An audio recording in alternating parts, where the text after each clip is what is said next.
Hi everybody, it's Melissa from Knitting the Stash, and I'm here with episode 3 of the podcast. And this one's all about place. Well, most of it's about place. You'll probably notice that I'm not in my usual yarn room, and that's because I'm actually filming on Thanksgiving Day. I did all my prepping for dinner this morning, and now I have a little bit of time to chat with you.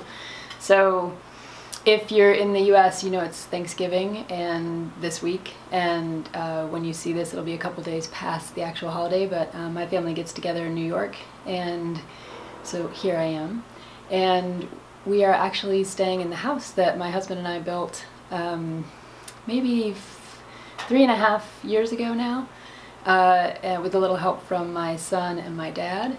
And we lived on the out in the cornfield in some tents for about 3 months, and then while we were building this place, and built it from scratch with no big machinery or not a lot of help. And so if you're interested in that whole adventure, we have a blog about it called the Ithaca Farm, and I'll include some links to that in the show notes.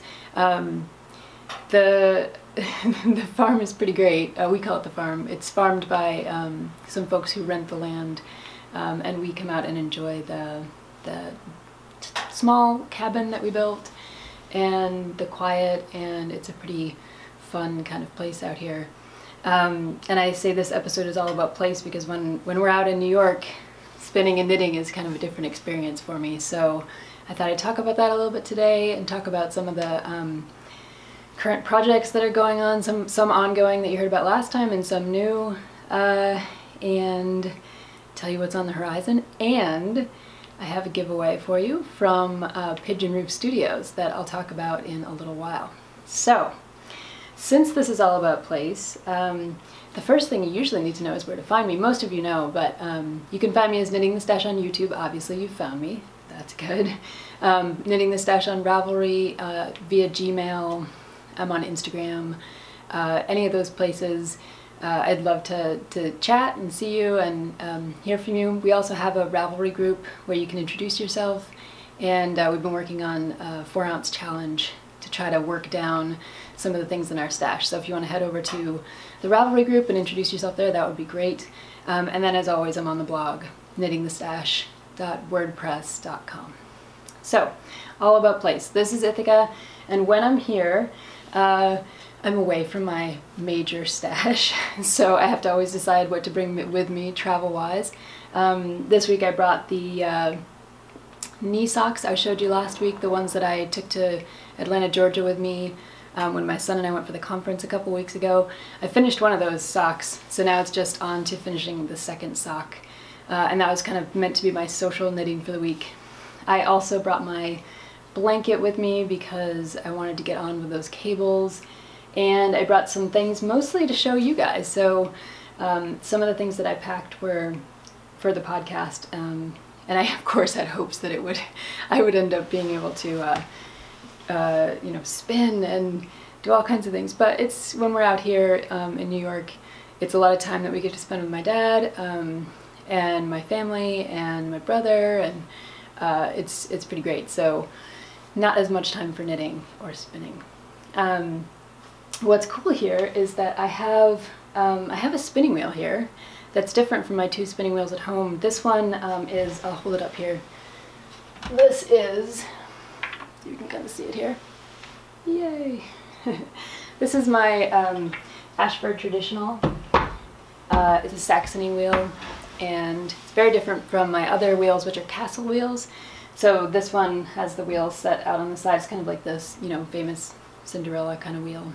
The wheel set on the side, and then over here is the Maiden and the Flyer. It's a single treadle wheel. My 2 wheels at home are both double treadle. And I picked this one up from a woman in Pennsylvania. Actually, we all drove down to pick up this wheel. It was a very old wheel. I'll put in the show notes. There's a great link, a website that helps you kind of date your wheel if you have an Ashford Traditional wheel. And it's usually by the way the spokes are, the way they look. But also there are other different features, the way the legs are shaped, things like that. So when I went on that site to try to date this wheel, it's somewhere in the 1960s, as far as I can tell. And when it came to me, it was definitely not in the best shape, so cleaned it up, new drive band, new flyer. The old flyer works pretty well, but it didn't have as wide of a range of ratios, so I got a new flyer for it, some new bobbins, and I stained and finished the flyer and the bobbins so that it would all look together as one. And so for me, coming out to New York is fun because if I have a chance to spin, it's spinning on a very different kind of wheel than I'm used to, and I think it's great as a spinner to kind of stretch your repertoire of things that you try and are learning to be good at. And so this wheel, with the single treadle in particular, I find it's just a whole different experience. So maybe I'll get a chance to spin on it this week. I kind of hope so. It still needs a couple of things, I think. It's a Scotch tension wheel. I have it set up in Scotch tension right now. And the Scotch tensioner is still some fishing line, which is not a good idea. And so I need to fix that up so that it's better. But it's fun. It's great. It's great to try new kinds of wheels.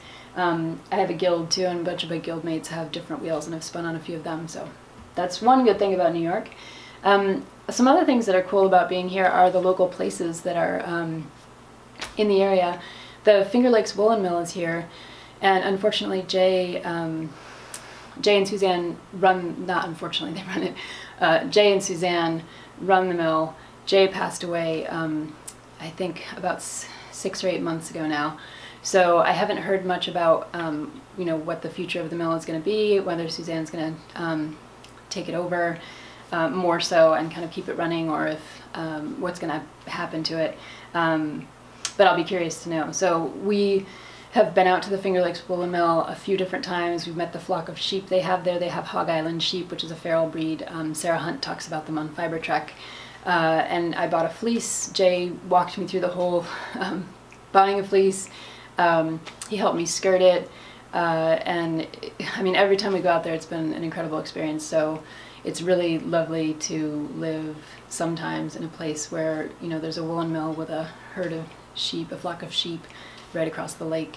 And also right down the road from us here, since we're kind of between Ithaca and Trumansburg, is Schaefer Yarn, or was Schaefer Yarn. This is yet another kind of old establishment.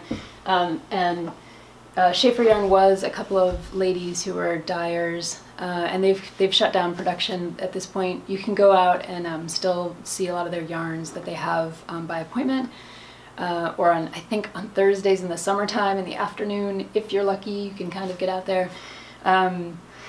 We found it a couple years back, and I bought a few different skeins of yarn. That cowl that I showed you in episode 1, that was a silk wool blend, was made from Schaefer yarns in the Helene colorway. Beautiful stuff. All I have right now are my Schaefer yarn note cards, which I picked up the last time I was there. She's been kind of trying to empty out some of her barn, and she had a bunch of these cards made up a long time ago, and was pretty much like, oh, you bought some yarn, here, take some cards. So to me it's fun because I get a little reminder of her out there. She showed me all of her dyeing studio one day when I was out there. It's pretty amazing. It's her garage full of boxes and boxes of undyed yarn of various different kinds, you know, wool and wool and silk and blends and cotton and all kinds of things. She had a massive dye studio set up with, you know, multiple sinks and stoves and just the whole deal. And to see her, you know, when I asked her, I said, would you give me a little tour? And to see her eyes light up, it was pretty incredible. So got the tour out there. And the other thing I love about New York, besides the people and the places, we have a local yarn store here, which is, we used to have 2, but one of them shut down. The one that's downtown now is called Homespun Boutique, and they carry some pretty beautiful stuff, and it can be a fun place to go to just kind of poke around. It's always nice to have a local yarn store. So there's that. And then my other favorite thing about New York in terms of place is the local library, and I usually go to the library at home in Champaign-Urbana in Illinois, because it's like the best place to get pattern books, any new books, kind of check them out before you buy them.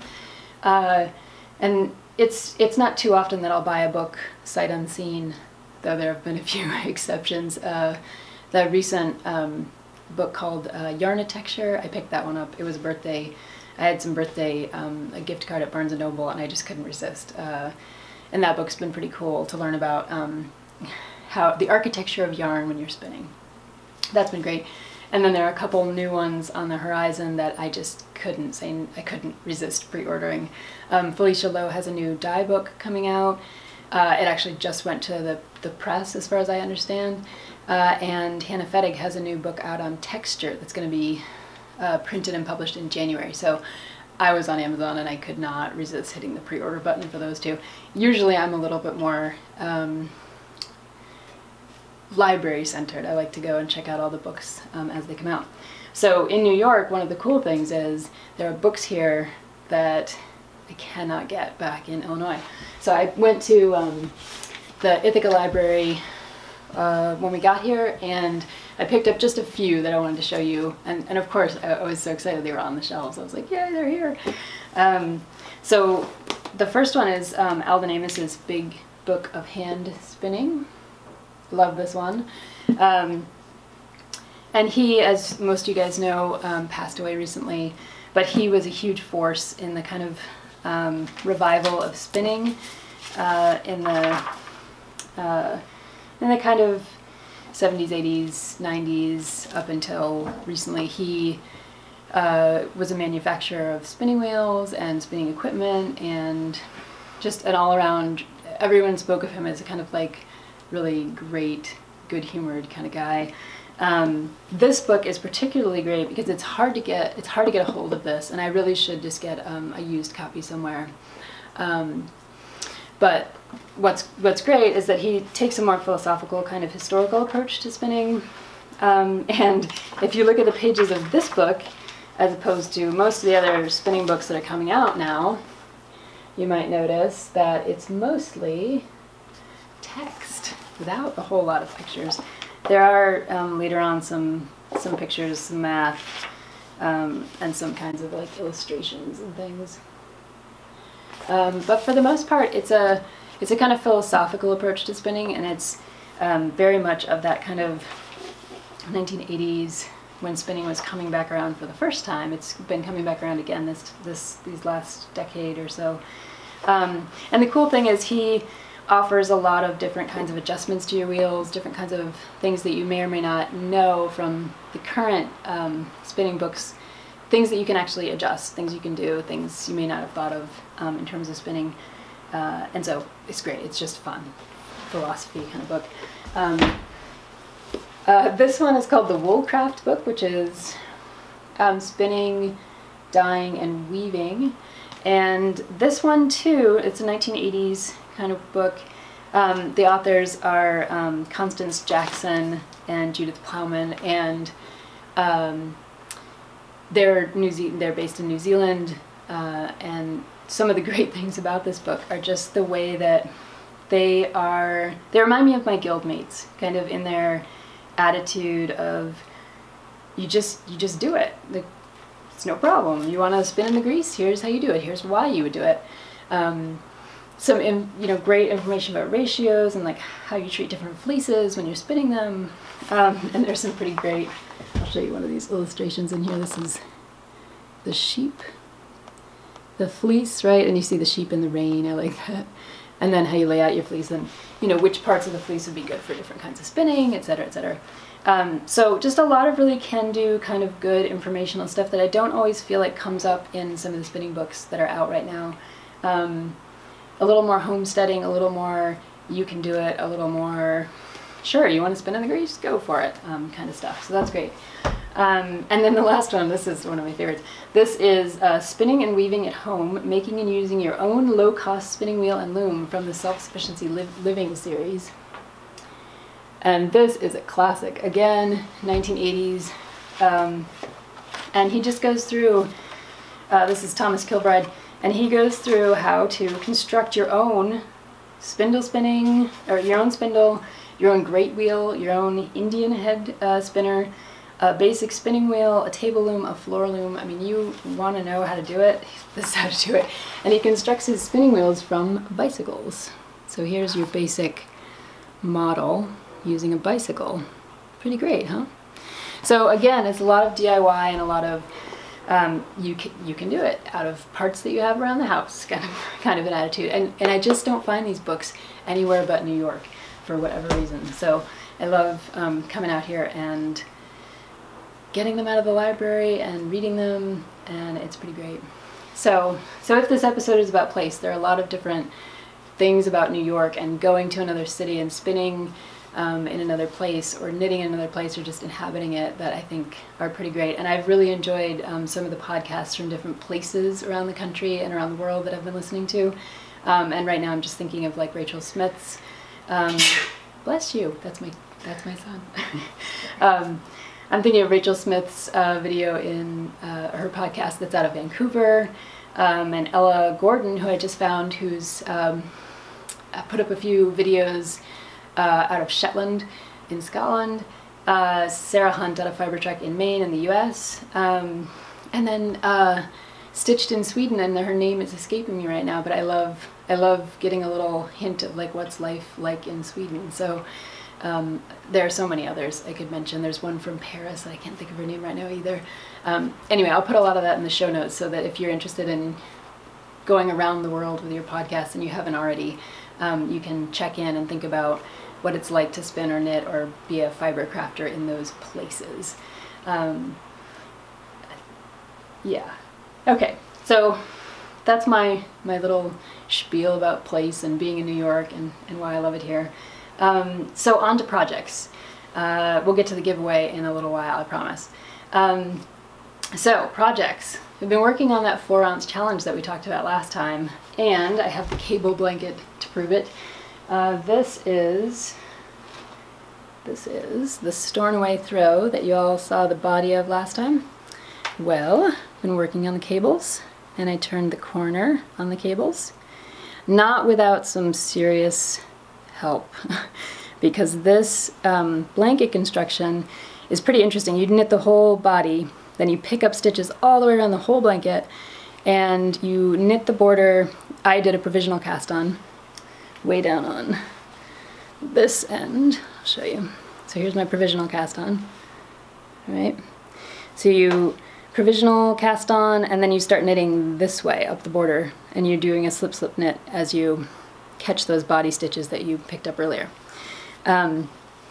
So once you get to the corner, right up here, you've got to get these cables that are going this way to turn and go this way. So she uses a kind of wrap and turn short row method, and I had some, I've done short rows before, but never quite like this.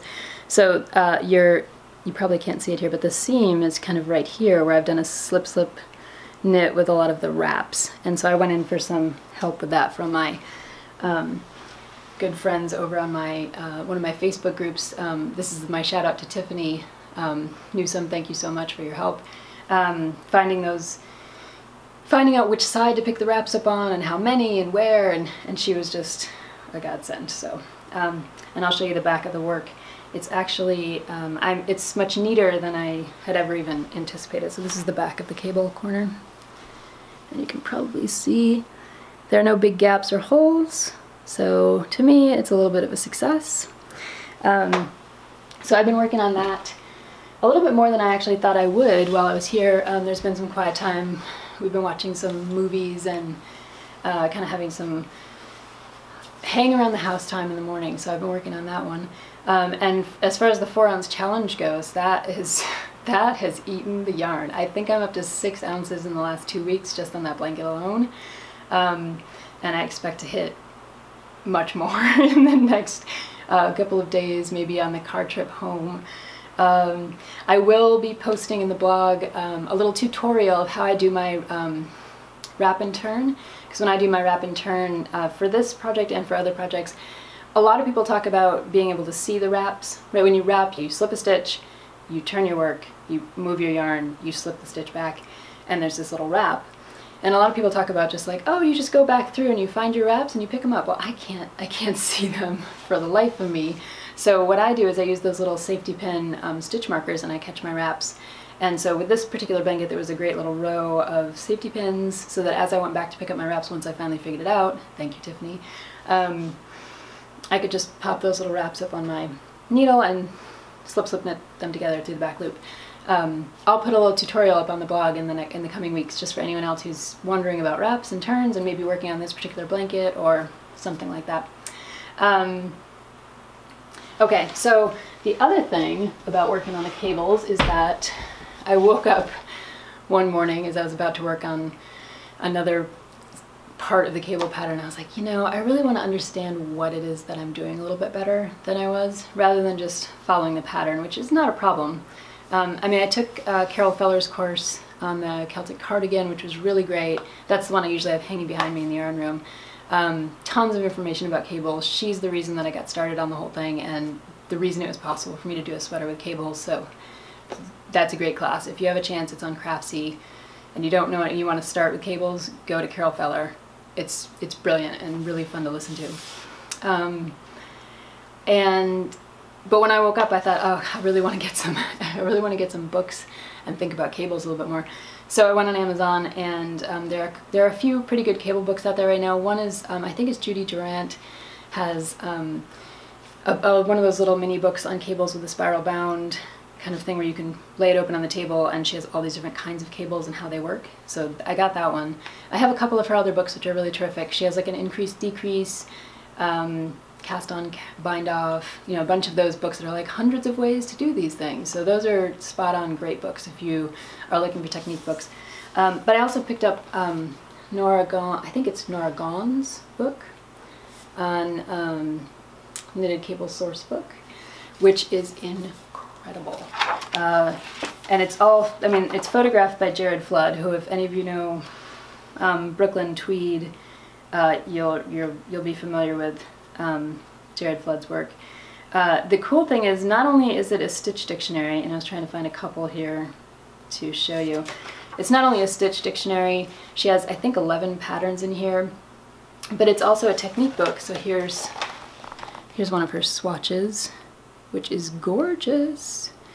But it's a technique book, so she talks all about how cables work and why they work, with little diagrams to try to give you a sense of if your diagram tells you to cross this way, here's what the symbol means. It shows you what stitches were worked before, what stitches are worked after, etc., etc. So for someone like me who is, you know, in the midst of this cable and perfectly able to follow the pattern at this point, and I really want to actually think about what I'm doing and read my knitting a little bit better so that I can know when the cable would cross without having to look at the pattern all the time. Like, I want to kind of learn that feel with cables. So her book is really helpful for that, as is continually working the same kind of pattern over and over again to kind of get used to it.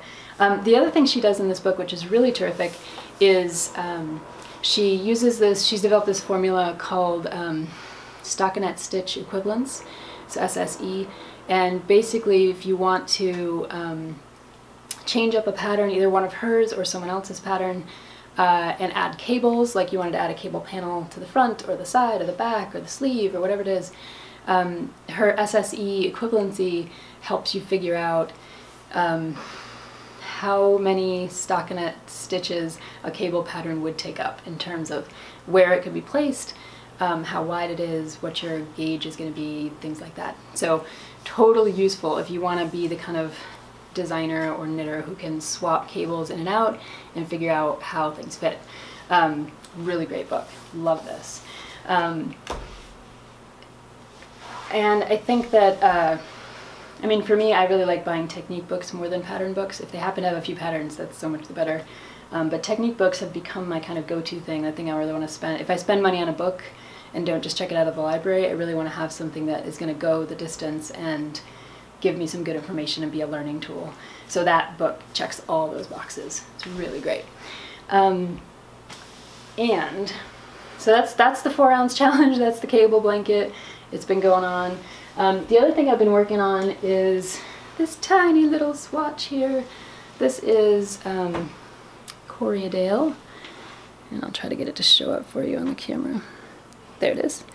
So this is 3-ply that I spun after hand combing some of my Corriedale fleece from a year ago. I got this fleece from Hubbard Handspun, and I carded a bunch of it up on my drum carder and on my hand carders when I was first learning to work with raw fleece, and I got pretty good results. I liked it just fine, but then the fleece kind of sat for a while, and when I washed it originally, I used hot water and soap, but I didn't, it's a very greasy fleece, and I didn't get all the lanolin out. And since then the fleece has kind of stiffened up a little bit, and I was really inspired by Sarah Hunt, and I think there are 3 or 4 other podcasters and bloggers involved in the FleeceWise project that's going on, where they all went to Rhinebeck and bought a fleece, and they're working on, you know, working all the way through what do you do with a fleece. So I was inspired to kind of go back to this fleece that I have. It's already washed, it still has a little lanolin in it, and I wanted to comb it. And so my guildmate Kathy, thank you, hi Kathy, gave me her beautiful hand combs to use. And so I tested out the hand combs. I combed up some really beautiful little fluffy balls of Corriedale. Yes, there was a lot of waste, which surprised me. People talk about waste with hand combing, but I was really surprised at how much waste I got, and I thought, oh no, it's just me, it's my first time. But then I talked to my guildmates, and they were like, yeah, it's a lot of waste. And it's one of the reasons that they tend toward more drum carding and woolen spinning, but I love worsted spinning, and so I really wanted to try the combs to see if I could get a true worsted. I managed to spin very fine singles because it was in the grease, or more in the grease than anything else I've spun, and to get a 3-ply that's pretty thin. I'll show this to you up here if you can get a good view of it. There it goes. And it's incredibly, still kind of bouncy. You can see that. So I'm working up this swatch. I want to see what it looks like, see if I like it, and then I want to go back to the fleece and do more of it, I think, if I can borrow those combs long enough and put up with enough waste. I mean, it's a beautiful squishy yarn, maybe for a sweater or something like that. So that's been, we're working on that thanks to the FleeceWise podcast project that's been going on. And then dye day, I promised I would bring some results, so I did. And you'll remember I had a couple things I was dyeing. One was, actually both were kind of over dyes in a way. I had some Fat Cat Knits fiber that was a red, white, and blue. And I just didn't like it. It came from a D-stash where I got a bunch of other fiber. And this braid, it was just red, white, and blue. I just didn't like it. So I took it to dye day and I hand painted it with some purples, some teals, I think on the back here you can see some greens, and steamed it up, and I absolutely love it. It's so great. I think it's beautiful, the colors came out well, and I can't wait to spin with it now. I actually saw online Cami Noise of Ranching Tradition Fiber has been dyeing up some braids, and she pointed me to a video that she was using for her instruction and inspiration that produced braids that look very similar to this in terms of their kind of color, all the different kinds of color. And that technique that the person used was basically to kettle dye with fiber, and they would, you know, put the dye in the dye pot, drop in the fiber, all unbraided, let it exhaust the dye pot, pull it out, and kind of tie little knots in it. Now, I don't know about felting, it seems a little sketchy, but it worked for her. Tie some knots, put some different dye in the pot, put the fiber back in the pot, exhaust the pot, and do that over and over again. And she got results that are very similar to this in terms of their kind of multicolored dimensions. So I'll have to try that someday. So that's dye result number 1. Dye result number 2 is this guy, which was the brown Shetland, and I'm going to see if you can see it. It's a really deep eggplant purple, and I'm not sure how well it's going to show up on here. There you go, maybe. And this, I kettle dyed. This was my first kettle dye experience, and my guildmates all encouraged me to go do it, to take my fiber home with me after I'd soaked it in the acid bath, and gently throw it in a kettle with some dye. I got the dyes from a shepherdess who was going out of business, and so she was selling her dyes, and I just bought her supplies, which were great. I just pulled them all out, you know, like funnels and stir sticks and all kinds of things. And And I had 6 skeins of this, which was a Shetland, a local Shetland, local to me in Illinois, Shetland that had been mill spun. I have about 6 skeins of it, and I put it all in the pot, did all the measuring, added some acid, etc., etc. I'll have a post about this later. And it came out really great. So I'm super excited about this. I'm gonna make probably a sweater out of it. I think I have enough for a sweater. Probably not cables because it's so dark. I don't think the cables would show up. But some kind of chunky, funky sweater that has some kind of architectural, structural kind of thing that would be interesting about it, I think. So I might put a few links in the show notes just to give you a sense of what I'm thinking of. Maybe you can give me some input on what you think would look good in a kind of dark purple yarn. So that's dye day. And on the horizon are a few different things.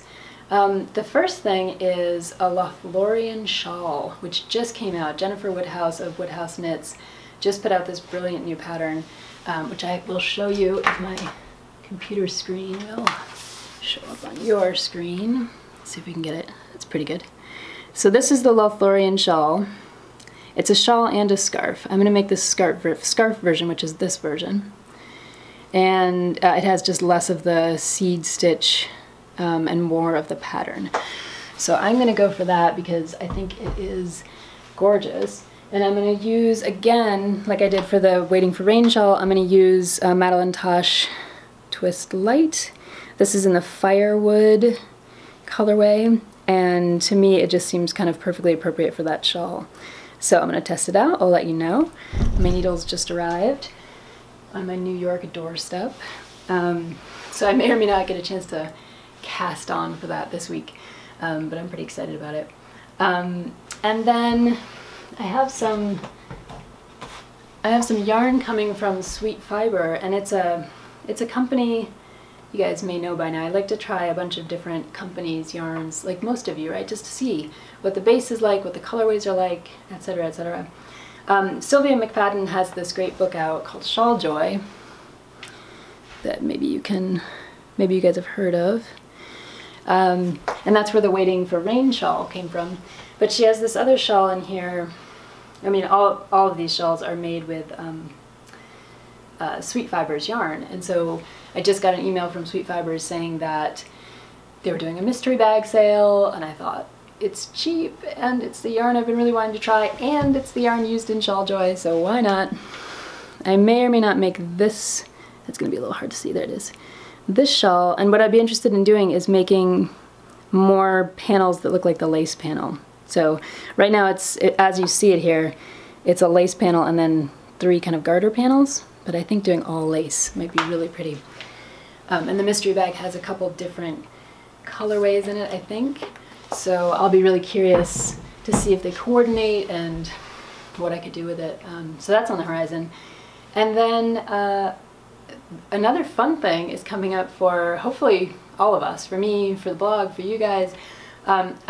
Maurice contacted me. He's the inventor of the electric eel wheel, and he's on his 5th version of the prototype, and asked if I would do a kind of review of the wheel. So I said, great, how about we do a kind of exchange. So he's going to do an interview that'll be up next weekend. And then he'll send me the prototype of this electric spinning wheel sometime in the spring, and I'll test it out and I'll let you guys know all about it. I'll link to him in the show notes now so that you can go have a look. But it seems like a pretty neat, affordable, portable electric spinning wheel, and so I'm really excited to try it out and share with you guys the results and see what I think. So that's all on the horizon. And last but not least is the giveaway. Last weekend I featured an interview with Krista of Piegeonroof Studios, and I expressed how much I love her colorways, and a lot of you came back and expressed the same kind of love in the comments. So I know she's a popular fiber artist, and she was really gracious to do an interview, sent some great pictures of herself dyeing, and then just came back and said, hey, do you want to do a giveaway? I said, yeah, that sounds great. So she has offered the following, and I have a screenshot of it here. This is a gradient set of Mini Skeins sock yarns in the aquatic or aqua colorway. I'll have to look it up. I'll put it in the show notes so you can see.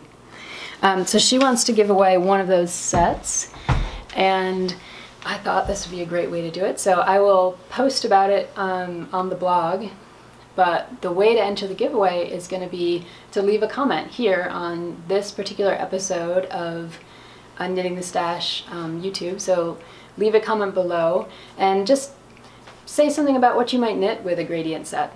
You know, what kinds of things do you make with gradient sets? Do you go for socks? Do you go for shawls? Do you use them for the heels and the toes, or do you go for mittens? What do you make? If you have a link to a pattern, great, share it, because other people will likely like to know as well. But that's it.